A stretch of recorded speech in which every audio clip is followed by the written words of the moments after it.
2018 में UPSC all India rank 217 हासिल करने वाली आईपीएस अधिकारी इल्मा अफरोज एक बार फिर चर्चाओं में है।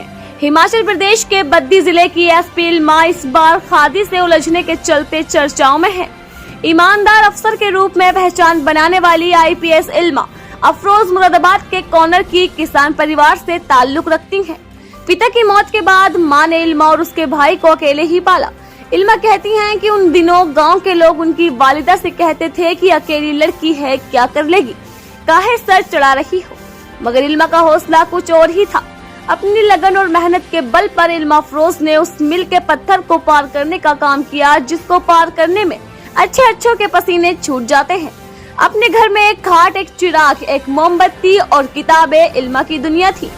इल्मा का आर्थिक दायरा बहुत छोटा था, मगर उसके सपने बड़े थे।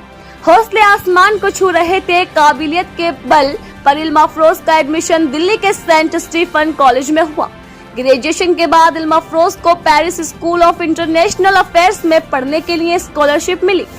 चिलचिलाती धूप में कठिन कार्य करने वाले इल्मा के परिवार को चौधरी हरभजन का सहारा मिला। फिर इल्मा को ऑक्सफोर्ड विश्वविद्यालय में अध्ययन करने का अवसर भी मिला। इल्मा ने पहली बार दुनिया देखी और विभिन्न प्रकार के लोगों से मिली। ऑक्सफोर्ड के बाद उन्होंने इंडोनेशिया में संयुक्त राष्ट्र में अपना काम शुरू किया और फिर न्यूयॉर्क में वित्तीय कार्य में लग गई।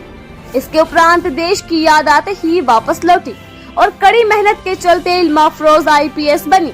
उनके नाती हिमाचल प्रदेश के बद्दी जिले की सुपरिटेंडेंट सिंह सुक्खू ने इल्मा अफरोज को सम्मानित किया, लेकिन फिर अचानक इल्मा अफरोज को उसी सुक्खू सरकार ने लंबी छुट्टी पर भेज दिया।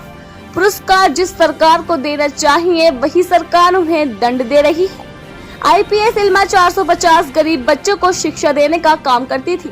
इसके साथ ही इल्मा अफरोज जब अपने घर के लिए रवाना हुई तो उसी दिन उन्होंने गरीब बच्चों को अपनी जेब से किताबें बांटी और वे बहुत भावुक होती हुई वहां से चली। अभी मुरादाबाद के कुनरथुर और सूत्रों के हवाले से पता लगा कि करीब 1 महीने की छुट्टी पर रहेंगी। नासिर मिर्जा के साथ वसीम खान की रिपोर्ट।